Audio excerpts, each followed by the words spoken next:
Chapter support and movement के MCQs हैं। Let's start. Question 1 है हमारे पास, the type of bone cell that tears down bone during the building and remodelling process are. Bone में present होते हैं 3 तरीके के सेल्स, 3 टाइप ऑफ सेल्स। पहले ऑस्टियोब्लास्ट। ऑस्टियोब्लास्ट होते हैं इमेच्योर बोन सेल्स जो कि ऑसिफाइड नहीं होते या कैल्सिफाइड नहीं होते। यही ऑस्टियोब्लास्ट के अराउंड जब मैट्रिक्स डिपोजिशन होती है और जब वो मेच्योर हो जाते हैं ऑस्टियोब्लास्ट, तो ये कहलाते हैं ऑस्टियोसाइट्स। ऑस्टियोसाइट्स आपके पास मेच्योर बोन सेल होते हैं जो कि कैल्सिफाइड या ऑसिफाइड होते हैं। कैल्सिफाइड का मतलब होता है जहाँ पे कैल्शियम डिपोजिशन हो जाए। और एक तरीके की जो थर्ड टाइप ऑफ सेल होते हैं वो कहलाते हैं ऑस्टियोक्लास्ट। इन ऑस्टियोक्लास्ट का काम होता है बोन को रीमॉडल करना और बनाना भी और डिस्ट्रॉय भी करना during the time of conditions like hypocalcaemia. Hypocalcaemia का मतलब क्या है? जब ब्लड में आपके पास कैल्शियम लेवल्स कम हो जाते हैं तो पैराथायरॉयड हार्मोन स्टिमुलेट करता है ऑस्टियोक्लास्ट सेल को कि भाई बोन से यहाँ पे डीऑसिफिकेशन करके कैल्शियम दोबारा से ब्लड में भेजो ताकि कैल्शियम का जो लेवल है ब्लड में वो नॉर्मल हो जाए। ठीक है, तो ये ऑस्टियोक्लास्ट सेल्स बहुत ही इंपॉर्टेंट होता है specially during the time of fracture. तो रीमॉडलिंग के प्रोसेस में इनका बहुत बड़ा रोल होता है। एंड रीमॉडलिंग क्या होती है ये हम आगे एक एमसीक्यूज में आएगा कहीं। क्वेश्चन 2 है, during bone formation as the periosteum calcifies. तो ये आपके पास एक बोन है, ठीक है। बोन के अराउंड जो लेयर होती है, प्रोटेक्टिव लेयर, उसे पेरिओस्टियम कहते हैं, बाहर वाली साइड। और इंटरनली इसी तरीके से जो प्रोटेक्टिव लेयर होती है वो कहलाती है एंडोऑस्टियम। अब ये एक बोन है, इसका जो बीच वाला सेंटर वाला पार्ट है, जो इलोंगेटेड पार्ट आप देख रहे हो, इसे डायाफाइसिस कहेंगे, ठीक है। और ये जो यहाँ पे जो वाइड पार्ट है बोन का, वाइड पार्ट, इसे हम एपिफाइसिस कहेंगे। डायाफाइसिस और एपिफाइसिस के दरमियान में दोनों साइड पे प्रेजेंट होता है मेटाफाइसिस, ठीक है। अब ये जो डायाफाइसिस है इसके एक्सटर्नल यानी कि बाहर की तरफ डायाफाइसिस के, यानी कि the external part of diaphysis is या फिर outer region of diaphysis is called as compact bone. इसी तरीके से आपके पास जो एपिफाइसिस है उसे स्पंजी बोन कहा जाता है या फिर कैंसिलस बोन कहा जाता है, ठीक है। ये जो कॉम्पैक्ट बोन है इसके अराउंड होती है पेरिओस्टियम। ये पेरिओस्टियम कैल्सिफाई होकर एक छोटी मतलब बहुत पतली सी एक थिन प्लेट फॉर्म करती है ऑफ कॉम्पैक्ट बोन। ये जो कॉम्पैक्ट बोन मैंने लिखा है अभी, डायाफाइसिस का आउटर रीजन कॉम्पैक्ट बोन कहलाता है। ये कॉम्पैक्ट बोन एक तरीके की थिन लेयर होती है। वो बनती कैसे है? जब पेरिओस्टियम कैल्सिफाई होती है और वो थिन प्लेट बनाती है कॉम्पैक्ट बोन की। अब वो जो थिन प्लेट है of compact bone is called as, उसका नाम क्या है? That is called as periosteal bone collar, ठीक है। So this is a thin plate of compact bone which is formed by periosteum. तो ये कहलाती है periosteal collar bone. Epiphyseal plate क्या होती है? जो लॉन्ग बोन्स होती हैं, लॉन्ग बोन्स की एंडिंग पे यहाँ पे एक ग्रोथ प्लेट प्रेजेंट होती है जिसे एपिफाइसियल प्लेट कहते हैं। इसका काम होता है बोन की ग्रोथ में हेल्प करना। और ड्यू टू मतलब ग्रोइंग एज में आपके पास एपिफाइसियल प्लेट एज के साथ साथ डिसअपियर होती जाती है, ठीक है। क्वेश्चन 3 है, the ring like shape of the girdle. कौन से गर्डल की बात हो रही है? आगे बढ़ता है। Is due to the joining of coccyx bone. अच्छा, ये कॉक्सिल बोन की बात हो रही है। देखें, ये पेल्विक गर्डल की बात कर रहे हैं क्योंकि पेल्विक गर्डल में ही कॉक्सिल बोन्स प्रेजेंट होती हैं। आपके लोअर रीजन में इस तरीके से ये 2 बोन्स प्रेजेंट होती हैं जिन्हें कॉक्सिल बोन्स कहते हैं। इन्हें हिप बोन भी कहा जाता है और इन्हें इनॉमिनेट बोन भी कहते हैं, ठीक है। ये एक पहली हिप बोन है, ये दूसरी हिप बोन है, ठीक है। ये दोनों फर्दर बनी हुई होती हैं। ये एक हिप बोन में फर्दर 3 बोन्स होती हैं। कौन कौन सी? इलियम, इस्चियम और प्यूबिस। तो इसीलिए इस बोन का खुद का कोई स्पेशल नाम नहीं होता। तो ये एक नेमलेस बोन है और नेमलेस के लिए वर्ड इनॉमिनेट यूज़ किया गया है। तो बेसिकली ये कॉक्सिल बोन भी कहलाती हैं, हम इसे कॉक्सिल बोन्स कहेंगे। तो वो कहता है कि एक रिंग शेप का दोनों के दरमियान में एक जॉइंट होता है, दो कॉक्सिल बोन्स के दरमियान में एक रिंग शेप का जॉइंट होता है, ठीक है। उसके बाद फर्दर इन्फॉर्मेशन दी गई कि भाई ये हेल्प करता है जो वर्टिब्रल कॉलम है उसकी सेक्रम बोन को इंटीरियर साइड पे अटैच करने की। सो बेसिकली ये जो जॉइंट होता है प्यूबिक पार्ट में, से क्या कहते हैं, इसे हम कहते हैं प्यूबिक सिम्फाइसिस। दो हिप बोन्स के दरमियान में या कॉक्सिल बोन्स के दरमियान में होता है प्यूबिक सिम्फाइसिस। प्यूबिक सिम्फाइसिस एक तरीके का, ये भी क्वेश्चन आ सकता है, so it's a type of what, cartilaginous joint, ठीक है। क्वेश्चन फोर्थ है, cartilage is a soft flexible form of connective tissue. अच्छा, बोन, कार्टिलेज एंड ब्लड, ये तीनों ही आपके पास कनेक्टिव टिश्यू के टाइप्स हैं। तो जैसे बोन एक हार्ड फॉर्म है कनेक्टिव टिश्यू की जिसमें कोलेजन फाइबर्स की डिपॉजिशन होती है, तो कार्टिलेज वैसे ही एक सॉफ्ट और फ्लेक्सिबल फॉर्म है कनेक्टिव टिश्यू की। इसके अराउंड प्रेजेंट होती है पेरीऑस्टियम, जैसे बोन के अराउंड होती है periosteum, I am sorry, cartilage के अराउंड होती है पेरिकॉन्ड्रियम, ठीक है, जैसे बोन्स के अराउंड होती है पेरीऑस्टियम। ओके, बोन्स के सेल को हम ऑस्टियोसाइट्स कहते हैं। उसी तरीके से जो कार्टिलेज में सेल्स होते हैं उन्हें हम कॉन्ड्रोसाइट्स कहेंगे। Question fifth, an antagonist muscle is relaxed while the other side opposite to antagonist muscle. दो एंटागोनिस्ट मसल्स, कौन से मसल्स एंटागोनिस्ट कहलाते हैं, जब एक रिलैक्स होता है दूसरा कॉन्ट्रैक्ट होता है। तो एक रिलैक्स होता है दूसरा क्या कर रहा है, कॉन्ट्रैक्ट कर रहा है, दोनों ऑपोजिट तरीके से काम करेंगे। इसका एग्जांपल क्या है, इसका एग्जांपल है बाइसेप्स एंड ट्राइसेप, ठीक है। बाइसेप आपसे ये भी पूछ सकता है दोनों में फ्लेक्सर कौन सा, एक्सटेंडर कौन सा, तो बाइसेप फ्लेक्सर है और ट्राइसेप क्या है, एक्सटेंडर है। बाइसेप जब कॉन्ट्रैक्ट करेगा, ट्राइसेप उस टाइम पे रिलैक्स करेगा। तो ये दो मसल्स एंटागोनिस्ट हैं। इसी तरीके से आपके पास हाइंड लिम्ब में जो एंटागोनिस्ट मसल्स हैं वो कौन से हैं, वो है क्वाड्रिसेप और हैमस्ट्रिंग मसल्स। ये दोनों भी ऑपोजिट काम करते हैं, एंटागोनिस्ट मसल्स हैं, ठीक। The stage when all bone tissues are removed. अब ये बोन फ्रैक्चर वाले टॉपिक से सवाल दिया गया है कि वो स्टेज, अच्छा बोन फ्रैक्चर पहले मैं बता दूं आपके पास उसके रिकवरी के 4 स्टेप्स होते हैं। सबसे पहला होता है हीमाटोमा। बेसिकली जब ब्लड हेमरेज हो जाता है, जहाँ पे बोन फ्रैक्चर हुआ है, जब वहाँ जहाँ बोन ब्रेक हुई है वहाँ ब्लड क्लॉट कर जाता है और उस क्लॉट को आप हीमाटोमा कहते हैं, ठीक है।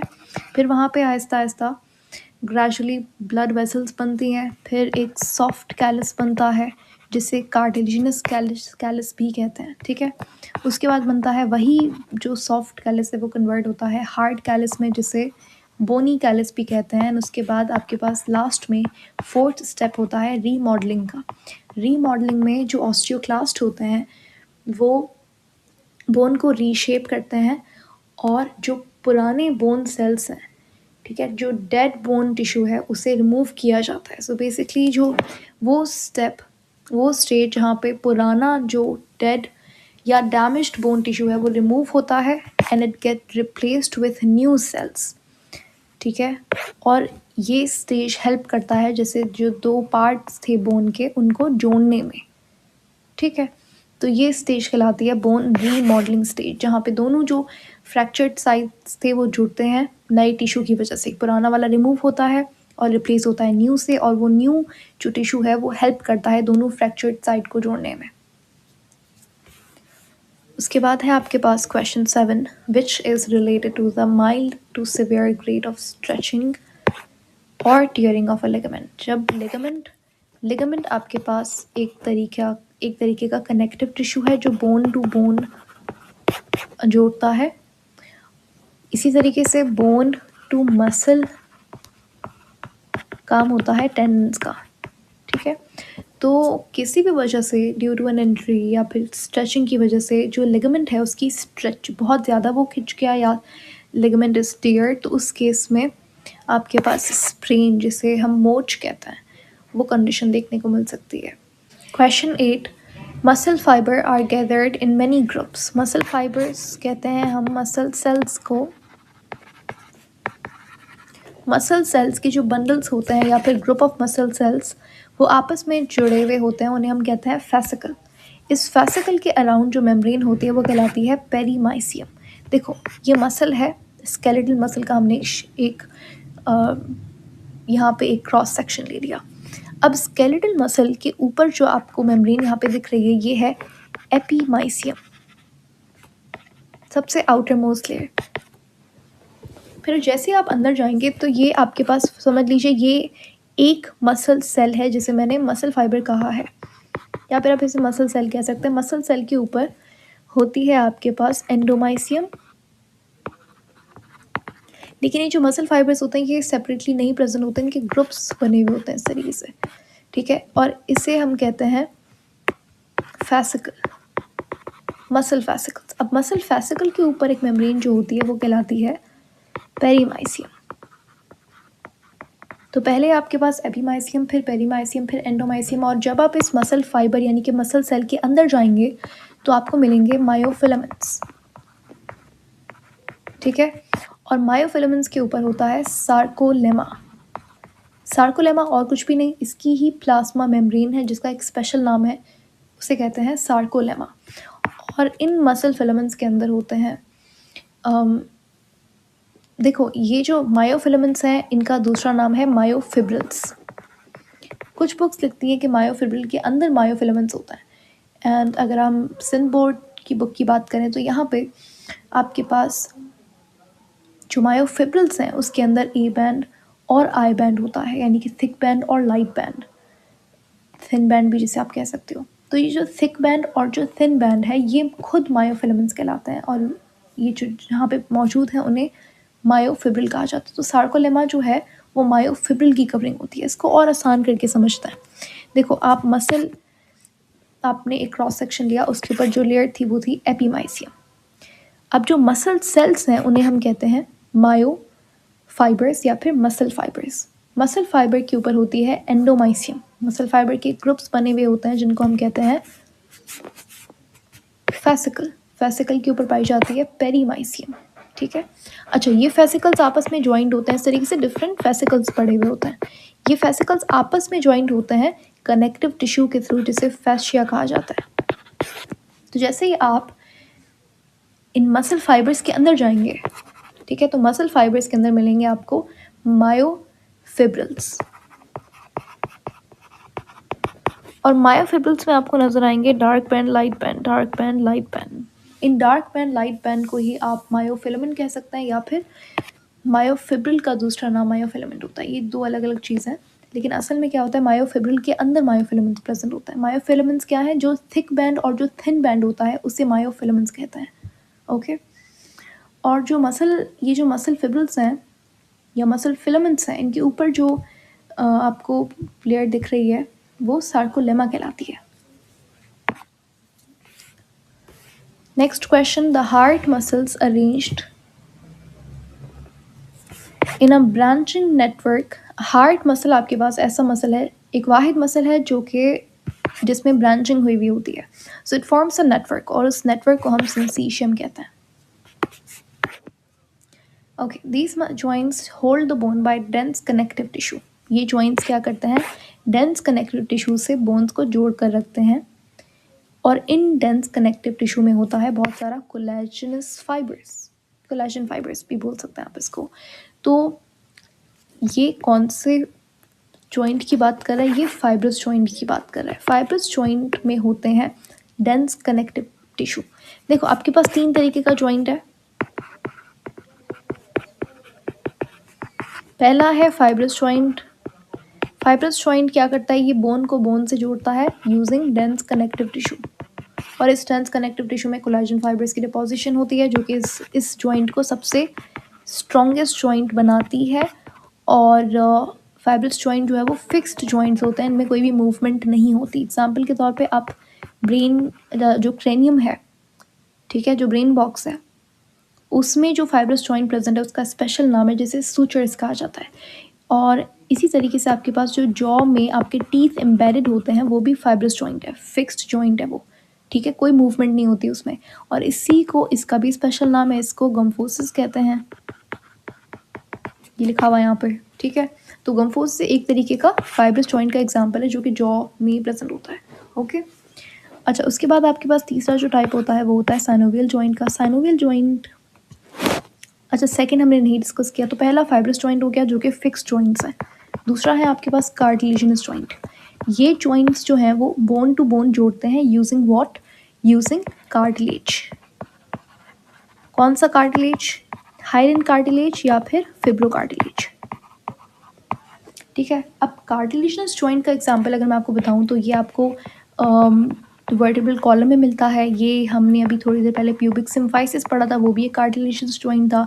थर्ड पे आपके पास आता है साइनोवियल जॉइंट। साइनोवियल जॉइंट्स होते हैं फ्रीली मूवेबल जॉइंट्स। ठीक है, कार्टिलेजिनस जॉइंट जो होते हैं ये पार्शियली मूवेबल जॉइंट्स होते हैं।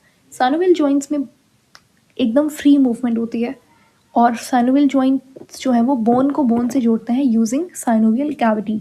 और इस साइनोवियल कैविटी में होता है साइनोवियल फ्लूइड, यहाँ पे प्रेजेंट होती है साइनोवियल मेम्ब्रेन, और यहाँ पे मेनिस्कस प्रेजेंट होता है जिसे कार्टिलेज भी कहा जाता है, जो कि ज़्यादातर हाइलन कार्टिलेज से बना हुआ होता है।